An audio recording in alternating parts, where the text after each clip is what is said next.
Hi guys, I'm back with another episode. I was meant to drop this episode like way early in the week, but yeah, it's a lot. It's plenty. But anyways, I'm here to give you guys a roundup of another week of football, well, weekend of football anyways, and give you the tea on last week's drama. I know. A lot of you are waiting for me to do the honours because obviously, you know, Arsenal dropped points. And I do want to do the honours. You know, I'm not biased, baby. So I do want to do the honours, like, genuinely. But the thing is that I actually don't have wine with me. I don't have any wine. And I can't bother to go out to the shop to get some because it's raining and it's like, baby, no. We're not doing that. But the only thing I do have is some Hennessy. But it's like, I don't really want to use it because there's not much left. And someone gave this to me and it's like, I want to save this for like a nice cute Friday or Saturday night. Not really for a little podcast. I mean, don't get me wrong. Like, I love you guys and stuff like that. But it's like,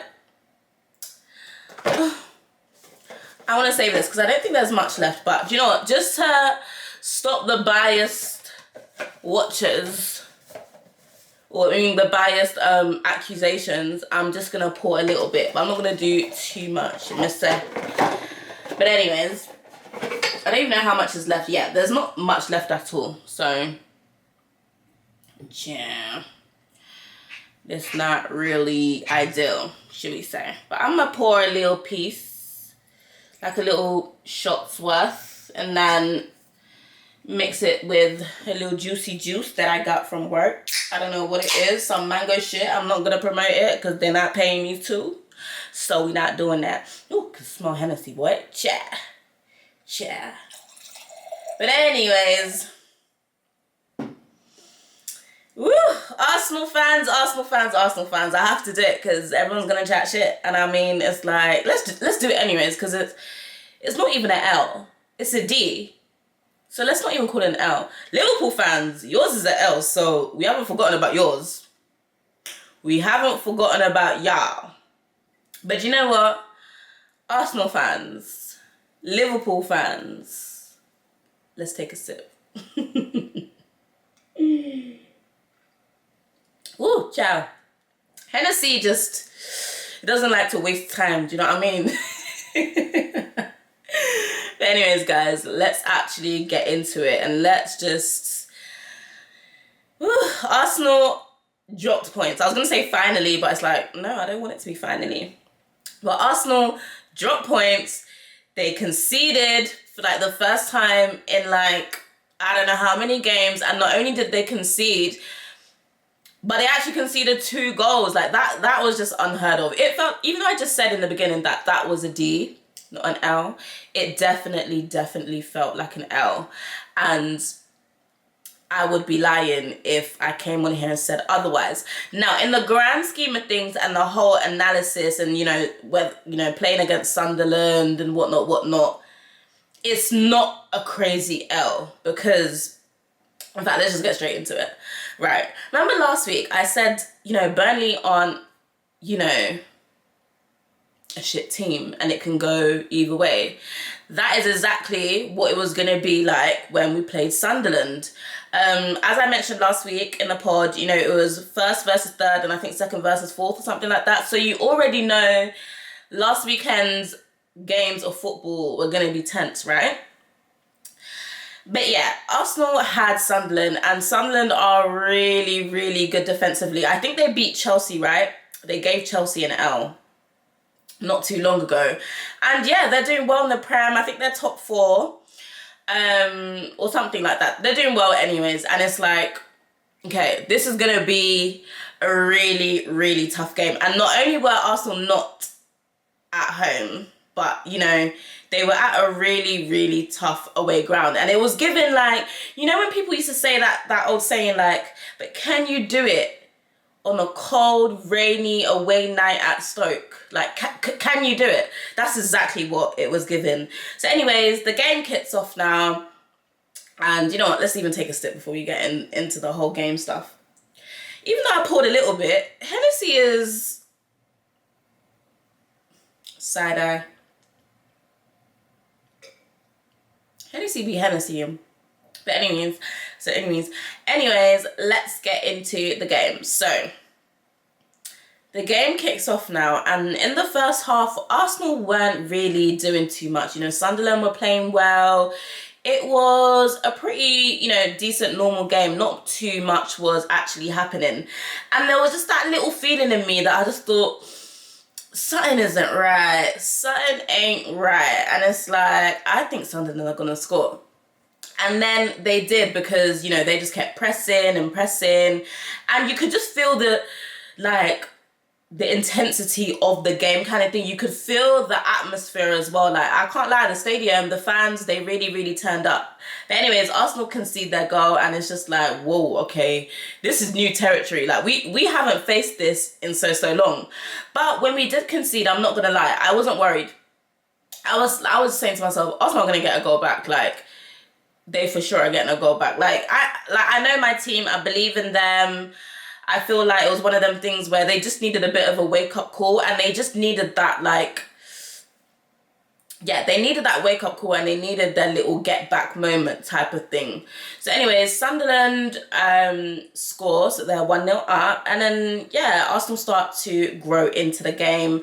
And then, of course, you have Bukayo Saka, who, you know, does what he does, and he equalises. And then I'm thinking, game on. Arsenal have, you know, they can do this. Like, it's not going to be easy, but, you know, it can be done.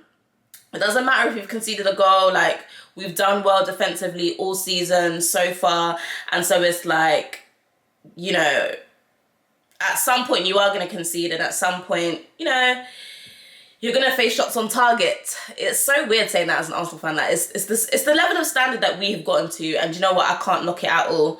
But then, we equalised, it's 1-1, and then Arsenal, you know, they looked so much better in the second half. They literally looked like they were going for it, they were applying more pressure and actually bringing the game to Sunderland rather than just kind of sitting back.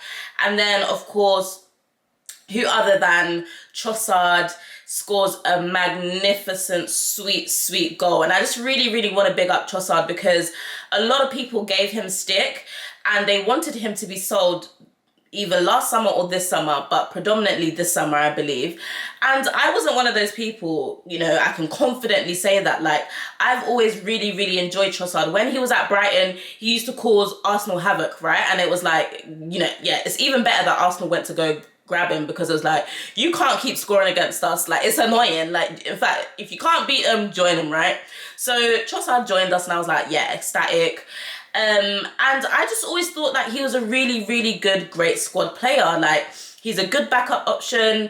If you need someone on the bench to bring off, he was, even last season, like, he was a really good player in the sense where he was someone that we could bring off the bench and he would score. So he became a really good substitution type of thing. In the way that Martinelli is kind of being used now. And so it was a brilliant goal for him. And I'm so happy that I stuck by him. You know, I've always been rooting for him. Big squad player, and I love it. But for all the Gyökeres haters, can we actually just discuss how, you know, there has actually been a difference in the way teams have approached us without Gyökeres. As I've been saying in multiple episodes, Gyökeres actually draws out players from the opposition, and that actually allows other players like Saka, Martinelli, time on the ball and time to do their own thing, right? The difference without Gyökeres, I can't lie, it's really showing. Like, even the work he does defensively, like his hold-up play, it really showed in these last few games. I'm not even gonna lie. So for all the haters, for all the people that don't rate Gyökeres, see what's happened. Like, recently, it's not been looking... Like, we're still good, don't get me wrong, but, you can genuinely see the difference. And, you know, hence the result against Sunderland. So, Arsenal are 2-1 up, and I'm like,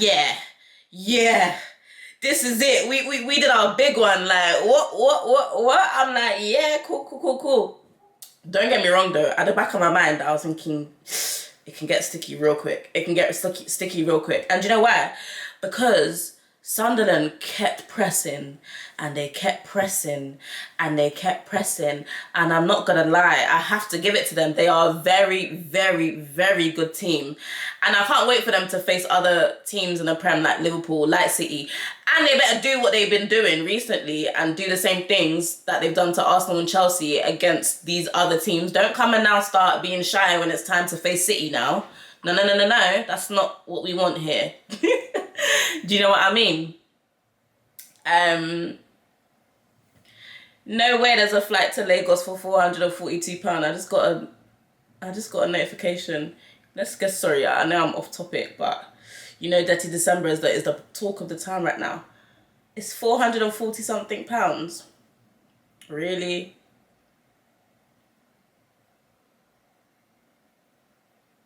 See, I lied in my tell.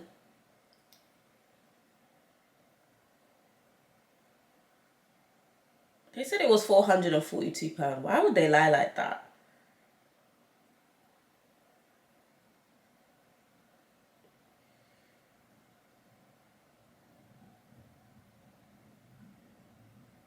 Well, I mean, it's £400 if you go on like the 9th of December, but who's doing that? But I thought they said like the 17th of December. Sorry guys, I'm coming back. I know that actually threw me off. This is why I actually don't like to check my phones whilst I'm pudding. You know what I'm saying? But anyways, yeah, they're just telling fibs. Dirty December, guys. It is among us. But anyways, cool.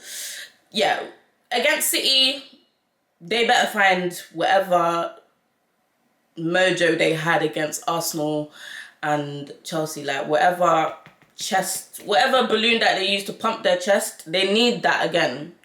But anyways, so, you know, Trossard makes it 2-1, and at first I'm like, yeah, cool, we've won this game, this is my team. Then I don't know, like 2-3 minutes later, I start getting nervous. And it's like, I've not felt that nervous kind of feeling in a minute. And it's like, oh, you know when you get that nervous, you're like, oh, something's up. And yeah, as I was saying, Sunderland just kept pressing. And then you just thought, they're going to get a goal here. And then Arteta, literally thinking the way I'm thinking, he's thinking we need to, you know, solid up defensively. Like, we need to strengthen our back and, yeah, try block any shots that come in and just try and manage the game. And game management he did. So, right, he subs on Mascara. I'm not mad at it. When he made that substitution, I actually breathed a sigh of relief. I was thinking, oh, okay, my manager has sense, like, because it's not only me thinking, whoa, Sunderland are going to score here. And unfortunately, even though we did go 5 at the back, Sunderland were just a good side and they kept pressing and it paid off for them. And then you've got, obviously, Raya. I don't know what the fuck he was thinking. What the fuck was he thinking? Honestly, Raya, I don't know what... That communication between him and Gabriel... No. It was not on at all. But anyways, Arteta tried his best, you know, in the sense where he tried to manage the game. I've actually seen recently that well, not recently, but after the game, I saw people giving Arteta slack for, like, actually putting on 5 at the back because it sets the tone. I don't know what planet those type of people are living on, but it's like, do you watch football? You're getting pressured defensively. It genuinely, like, you can genuinely feel that there's an equalizer coming. You don't need many attackers. There's about 5 minutes left of the game. What would you do? Listen, you would waste time by subbing someone on, let them, you know, walk off the pitch slowly, buy us some extra time, put on a defender, let's see the game out. And someone actually, I think it was James from... for former AFTV. Now, I don't know what he's doing with Turkish and all of that. He's doing something, but the Gunner podcast or something like that, I don't know. Loose cannons, that's it. He was like, no, because Arteta actually did that against other teams like Fulham and stuff like that, and it worked, and people were praising him. And that's what I'm saying, like, it's worked before. It's a logical response to the situation that's in front of you. Like, you're getting peppered. Let's be real. You're getting peppered by Sunderland. Put another defender on. And It's just that it didn't work this time because Sunderland are just such a well-drilled team, and they got what they deserved out of the game. So, you know, shout out to Sunderland. They did their thing, and yeah, unlucky Arsenal. I think in the grand scheme of things, it would have been lovely to win the game. You know, when we was 2-1 up, it was thinking, yeah, like, we've got this, we've got this. Of course, it would have been nice to get all 3 points. But I feel like in the grand scheme of things, a draw away at Sunderland, if he was at home, no, that can't be happening. But a draw away at Sunderland, I don't feel like is the end of the world, and I actually feel like it's a really good point. So anyways, watch this space for when City go to Sunderland, Liverpool go to Sunderland, you know, Man United go to Sunderland, Tottenham, etc., the likes, and let's actually see what result they get. And they're gonna actually see for themselves that, you know, that wasn't an easy game or an easy ground to go to and come away with all 3 points. If they do, I don't know, but let's see. But anyways, now I can't wait for the international break to be over, in the sense that we've got a few players coming back after the international break. I think Noni Madueke is coming back. Gyökeres is possibly coming back. I think maybe Odegaard and Havertz. I actually don't know about them too, but I've seen like their names swirling around in the media, so there must be some form of news. But hopefully that they do come back, because yeah, imagine, like, we've been so unlucky with injuries and stuff like that. It would really be nice to have a full squad, but boy, when we do have a full squad, they're gonna give Arteta a headache and some problems and then some, because he's just gonna be in his head pulling his hair out about who he's gonna pick for each game. But anyways, it'll be nice to have everyone back nonetheless.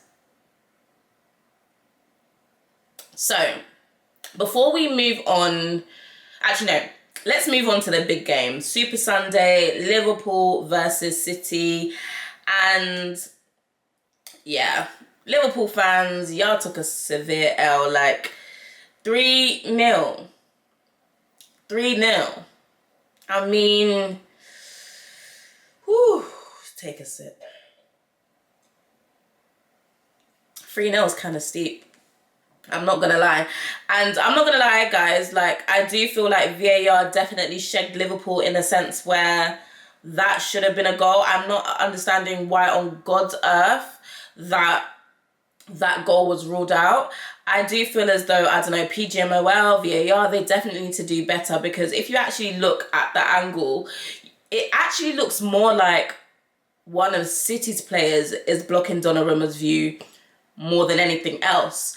And so I definitely feel like they need to consider. To be fair, I just feel like it's a stupid rule. Like, if it goes in a goal and the keeper don't see it, I mean, he didn't see it. He should move to the left, move to the right. Get your view, get the view that you need. Do you know what I mean? So all of this blocking, like, it don't make sense to me. Like, scrap that rule out. We don't want to hear that shit. But anyways, regardless, I genuinely don't feel like, even if Liverpool got the equaliser and it stood, they would have got something out of that game, whether a win or a point. Liverpool just didn't turn up. Like, they didn't come to play. I don't know what it is. They just looked like their legs were gone. Like, they didn't have the strength. They didn't have the physicality. They didn't have the pace for it. And it really, really showed. I mean, 3-0, it's kind of steep still. Plus, I was kind of happy that goal did... Well, I wasn't happy. I genuinely actually wanted Liverpool, obviously from an Arsenal perspective, I would have, you know, I really wanted them to actually have a draw. But I did get rid of Van Dijk from my FPL, like, I don't know, either a game week ago or 2 game weeks ago. So that would have pissed me off if he actually scored, because I would have been like... Especially because Arsenal took it out, so it was like I have Gabriel and Timber, and so I only got 1 from each of those, and I was like, damn, I fucking sold VVD. But anyways, he didn't get anything either, thank God. But yeah, Doku, wow, what a goal from him. It was really, really nice to see him get a goal. I really do like him as a player, and also personally, like, you know, I love seeing his post about him and his now wife, who was, you know, his girlfriend not too long ago, and just seeing him like be religious and all about his woman and football. Like, it's really nice to see. I like wholesome players like that. None of that Jadon Sancho client shit. Do you know what I mean? The Ruby Road, no shade, and you're on camera, none of that. Like, do you know what I mean? But yeah, I like to see that wholesome type of stuff. But don't get me wrong, I don't know why there's all of these docu comparisons to Saka and things like that. Like, let's be real. Let's be real here. Doku is a bit iffy. Like, some days he turns up, some days he doesn't. Like, he's not really consistent, and I think that's what his downfall is in that sense. So all them comparisons, just park it. But anyways, guys, you already know, last week I said the title race is between Arsenal and City, and it's like, oh God, this game just proved it even more. And it's like, I don't wanna be in a title race with City. Like, go away. Like, go away. If I could choose a team to be in a title race with, it would be Liverpool. I don't want Pep in City.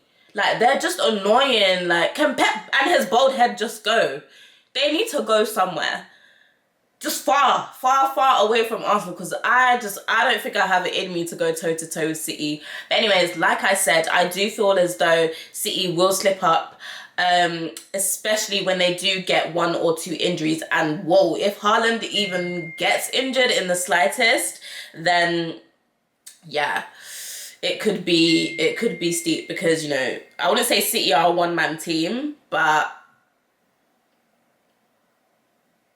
Haaland does carry a lot of the weight. Don't get me wrong, last week's game was more of a team and contribution and things like that, but generally overall, from what I've seen so far, you know, Haaland is, you know, carrying the way a lot of the time.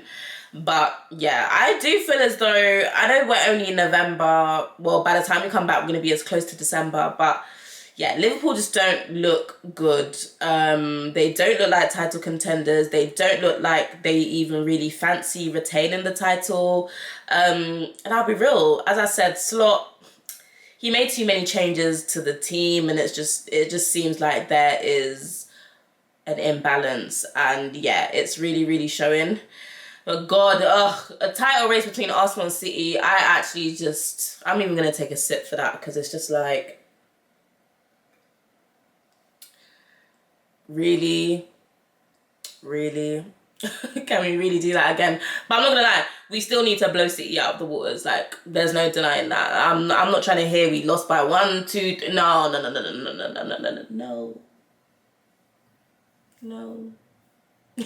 That reminds me of you know, what's that, Raven Tracy, who's girlfriends of, what's that guy's name, Diddy's son, what's his name? I can't remember his name. Is it Sean? No, that's Diddy's name. Christian, when he's rapping in the club and she's trying to get her to like dance, and she's like no.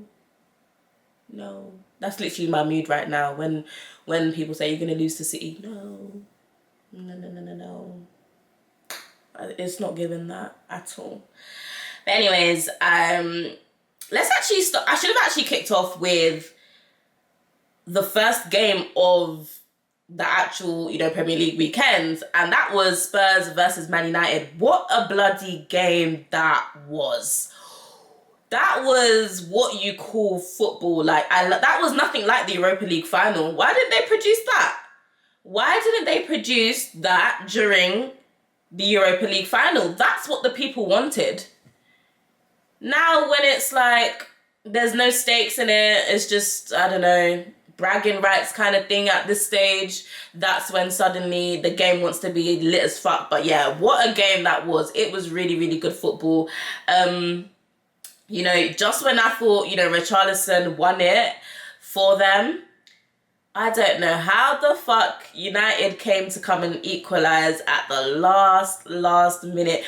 Oh my God, and then someone even put on Twitter that this always happens to Richarlison. Like, every time he celebrates and takes his top off as if he's like nicked the win and got the winner, the other team equalised. I think what other team did that happen against? I think it was against Liverpool. He thought he got the winner against Liverpool, and then I think someone equalised. I can't remember which team, but it's like, yeah, Richarlison, take a bloody sip. And I'm even going to at you so you can see this. You need to take a sip, because there's no way that you can keep taking your top off, celebrating, knee sliding, going to the crowd, even probably even getting a yellow card on top of it, and then thinking you won the game, and then you didn't. The other team equalised like 2 minutes later. Like, you can't keep doing that. So Richarlison, next time when you think you've got the winner, keep your top on, darling. Keep your bloody top on, because I don't know what superstition or judges around that top of yours, but keep it on so that your team can actually win and actually celebrate the moment rather than your joy being, you know, stolen literally 2 minutes later. But anyways, it was a fantastic game. I'm not gonna lie, that was a really, really good game. I enjoyed that. And yeah, I'm pleased to see United, you know, they're doing well. As I said, I actually predicted them to do okay this season. As you know, you can actually wheel up the clips. A lot of people have actually written them off, but I think I mentioned this every episode. I do believe Mbeumo and Cunha are really good signings. Sesko, I'm not really too sure about him, but Mbeumo can carry them. He's more than capable, and you can tell that he actually wants to, like, he's willing to, he's got the desire for it, he's got the passion for it, and kudos to him. Like, yeah, I think him and Fernandes, Cunha, that link up is really, really good. So shout out to Man United. But yeah, it was a drama-filled weekend of Premier League football, but enjoyable, of course. And so, you know, hopefully what I actually want to see specifically from Arsenal is how they bounce back from this. It wasn't even an L. It was literally a draw. So they definitely need to not internalize that. And they actually need to bounce back very, very quickly and get back to winning ways. And when I say winning ways, I'm not talking just about winning. I'm talking about no shots conceded on goal and no goals conceded. Like, they do have tough fixtures. I think Arsenal have, from the top of my head, I haven't got my little notebook to give me my prompts, but from the top of my head, they've got Aston Villa, they've got Bayern, they've got Chelsea and Spurs. And, you know, these are tough games. It'll be easy, but I'll be real. I'm looking for wins against Villa. Bayern, I can do a draw. Chelsea, I'm looking for a W. No other than I don't even want to hear a draw. Don't. No other than a win. And then Spurs, of course, it has to be a W. Like, yeah, let's not do that. But anyways, let's see what happens. Well, not this week because it's international break, but next week. And then we will, yeah, decompress, have a sip, and then gist. So, wishing everybody a restful international break. I don't really watch that shit, I'm not gonna lie. Like, it's just boring. I don't want to see Kane, Bellingham. I just can't be bothered for it. Like, it's just long. I got other shit to do. But shout me when the Prem's back though. I will happily watch that. But yeah, anyways, wishing everyone a restful international break, and I will see you back when we kick things off in the Premier League again.